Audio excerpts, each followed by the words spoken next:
Il nous reste les guerriers. Guerrier 1, guerrier 2, guerrier 3. D'abord, guerrier 1. Le guerrier 1, c'est une posture où les hanches restent parallèles, c'est-à-dire restent toutes les deux dans la même direction vers l'avant du tapis. Parce que ton équilibre intérieur est primordial. Je ne me mets aucun frein, aucune barrière pour te guider au travers de ce que j'ai moi-même exploré. On avance ensemble et ça commence maintenant. Le guerrier 1, tu l'obtiens en formant comme une fente haute. On va le faire à droite, donc le pied droit devant, la jambe gauche recule. Ici, tu t'installes avec le genou fléchi devant qui s'installe au-dessus de ta cheville. Donc, pas plus devant, pas plus derrière. Bien au-dessus, ça va te permettre d'être plus enraciné, d'avoir plus de force. Ta jambe arrière, elle cherche à se tendre. Donc, je ne suis pas comme ceci, j'essaie de tendre ma jambe à l'arrière. Là, j'ai le talon arrière qui est soulevé. Donc, pour l'instant, je ne m'occupe pas du haut du corps.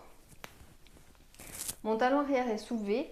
C'est une possibilité. J'ai deux façons. J'ai un guerrier 1 et un guerrier 1 modifié. Là, je suis modifiée. J'ai le talon arrière soulevé. J'ai mes hanches.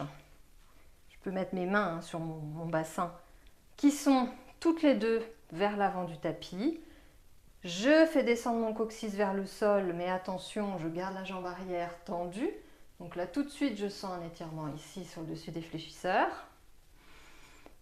Et une fois que je suis là, je n'ai plus qu'à étirer mes bras vers le haut en conservant mes épaules loin des oreilles et à respirer.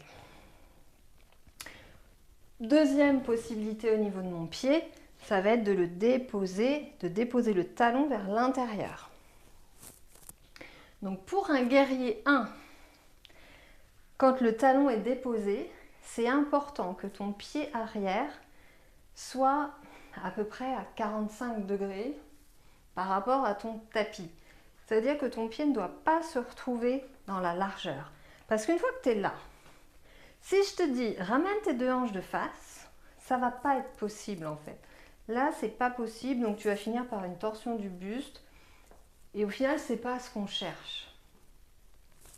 Si par contre, tu ramènes les orteils dans la diagonale, tes deux talons alignés, là, tout de suite, tu vas pouvoir replacer, enfin tout de suite, un peu plus, ton bassin vers l'avant. Tu presses ton talon arrière dans le sol, le tranchant externe du pied arrière dans le tapis.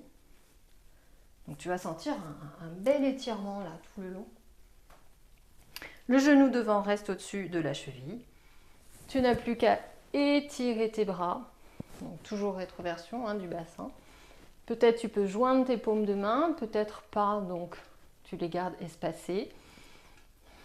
Tu allonges la taille, tu soulèves le cœur et tu respires.